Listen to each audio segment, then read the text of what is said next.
Λοιπόν, συν, πλην.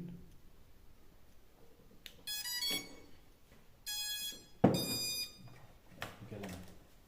Πάμε να δούμε κινητήρες. Ωραία. Δεν έχουμε προπέλες απάνω, οπότε πατάμε το Understand the Risks και θα δοκιμάσουμε τον πρώτο μας κινητήρα, είναι αυτός εδώ. Okay.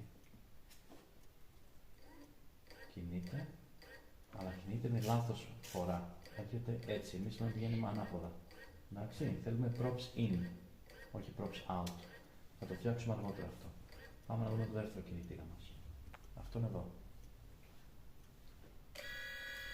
Κινείται έτσι, να δούμε. Αυτός κινείται ανάποδα, λάθος.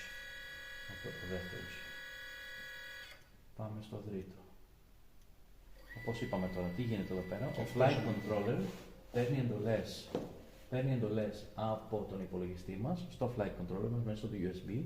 Ο flight controller δίνει σε τι ταχύτητα και σε τι φορά πρέπει να κινείται ο κινητήρας μας και το δίνει στο speed controller από κάτω. Ο speed controller λοιπόν παίρνει εντολές από το flight control και δίνει τάση.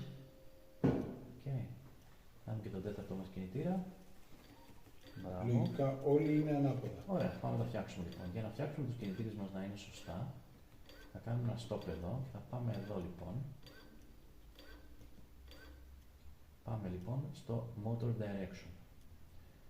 Understand the risk, θα πάμε στο wizard και θα ξεκινήσουμε να κινούμε τους κινητήρες μας. Λοιπόν, έχουμε και λέμε. Ο νούμερο 1 κινείται. Κάνουμε κάτι προς τα μέσα εδώ στον θέλει. Όχι. Τώρα κινείται έτσι. Εγώ θέλω ανάποδα. Οπότε για να κινείται ανάποδα, θα πατήσω αυτό το κουμπί και θα αρχίσει να κινείται σωστά. Τώρα κινείται έτσι. Ο 2. Ο 2 μου κινείται έτσι. Εγώ θέλω να μου κινείται ανάποδα. Οπότε θα πατήσω το 2 και θα το αντιστρέψει. Το 3. Ο 3 κινείται έτσι. Θέλω ανάποδα. Τώρα κινείται σωστά. Το 4. Πάλι ανάποδα.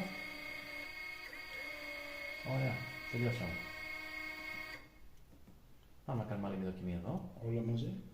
Και μπορούμε να τα δώσουμε και όλα μαζί αν θέλουμε. Κινούμαστε. Σωστά εδώ. Σωστά εδώ. Σωστά εδώ.